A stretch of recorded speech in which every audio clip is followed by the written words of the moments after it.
கள்ளக்குறிச்சியிலிருந்து காதலியை பார்க்க வந்த இளைஞரை காதலியின் சகோதரர்கள் வெட்டி கொலை செய்யப்பட்டதாக கூறப்படும் சம்பவம் பரபரப்பை ஏற்படுத்தியுள்ளது. இது தொடர்பான விவரங்களை வழங்குவதற்காக செய்தியாளர் ஆல்வின் இணைகிறார். ஆல்வின், காதலியை பார்க்க வந்த இளைஞரை காதலியின் சகோதரர்கள் வெட்டி கொலை செய்யப்பட்டதாக கூறப்படும் சம்பவம் பெரும் பரபரப்பை ஏற்படுத்தி இருக்கிறது. இது தொடர்பான விவரங்களை பதிவு பண்ணுங்க. கள்ளக்குறிச்சி மாவட்டத்தைச் சேர்ந்த விஜய் என்ற 24 வயதான இளைஞர் இன்ஸ்டாகிராம் மூலமாக திருநெல்வேலியை சேர்ந்த சரோஜா என்ற இளம் பெண்ணை காதலித்திருக்கிறார். இவர்கள் இருவருக்கும் இன்ஸ்டாகிராம் மூலமாக பழக்கம் ஏற்பட்டு அது காதலாக மாறி இருக்கிறது. இந்த நிலையில ஒரு 10 தினங்களுக்கு முன்பு விஜயனுடைய வீட்டிற்கே சரோஜா என்ற பெண்ணும் சென்று விட்ட நிலையில் மீண்டுமாக அங்கிருந்து அந்த இளம்பெண் வீட்டிற்கு திரும்பி இருக்கிறார்.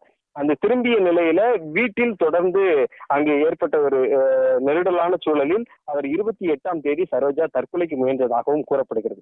இந்த சூழலில் தான் விஜயை அவரது சகோதரர்கள் இங்கு வரவழைத்திருக்கிறார்கள். இன்று காலை சந்திப்பு ரயில் நிலையத்திற்கு அவர் வந்திருந்த நிலையில் இவர்களே இருசக்கர வாகனத்தில், அதாவது சரோஜாவினுடைய சகோதரர் சிம்சன் என்பவர் இருசக்கர வாகனத்தில் விஜயை நேரடியாக அவரது நண்பர் தங்கி இருக்கக்கூடிய வீட்டிற்கு, திருநெல்வேலி சாந்தி நகரில் 24வது தெருவில் இருக்கக்கூடிய வீட்டிற்கு அழைத்து வந்து இங்கு வைத்து கொலை செய்ததாகவும் கூறப்படுகிறது.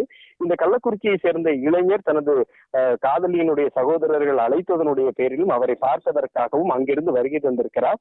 24 வயதான அந்த இளைஞர் நேரடியாக தங்கியிருக்கக்கூடிய வீட்டினுடைய மேல் மாடியில் வைத்து கொலை செய்யப்பட்டிருக்கிறார். இந்த தகவலை அறிந்த காவல்துறையினர் அக்கம் பக்கத்தில் அந்த அலறல் சத்தம் கேட்டு காவல்துறைக்கு தகவல் தெரிவித்ததாகவும் அதனுடைய அடிப்படையில் நேரடியாக காவல்துறை வந்து இங்கு விசாரணையை மேற்கொண்டிருக்கிறார்கள். அந்த உடலை கைப்பற்றி உடல்கூறு ஆய்விற்காக திருநெல்வேலி அரசு மருத்துவக் கல்லூரி மருத்துவமனைக்கு அனுப்பி வைத்திருக்கிறார்கள். இந்த கொலை சம்பவத்தில் ஈடுபட்ட சரோஜாவினுடைய சகோதரர் சிம்சன் மற்றும் அவரது நண்பர் பெயிண்டராக இருக்கக்கூடிய சிவா ஆகிய 2 பேரும் காவல்துறையினர் கைது செய்திருக்கிறார்கள். தொடர்பாக பாளையங்கோட்டை காவல்துறையினரும் வழக்கு பதிவு செய்து விசாரணை மேற்கொண்டிருக்கிறார்கள். இன்ஸ்டாகிராம் மூலமாக ஏற்பட்ட காதல் விவகாரத்தில் ஒரு இளைஞர் இங்கு நேரடியாக திருநெல்வேலிக்கு வரவழைக்கப்பட்டு வீட்டிற்கும் அழைத்து வரப்பட்டு கொலை செய்யப்பட்டிருக்கக்கூடிய சம்பவம் என்பது அதிர்ச்சியை ஏற்படுத்தி இருக்கிறது.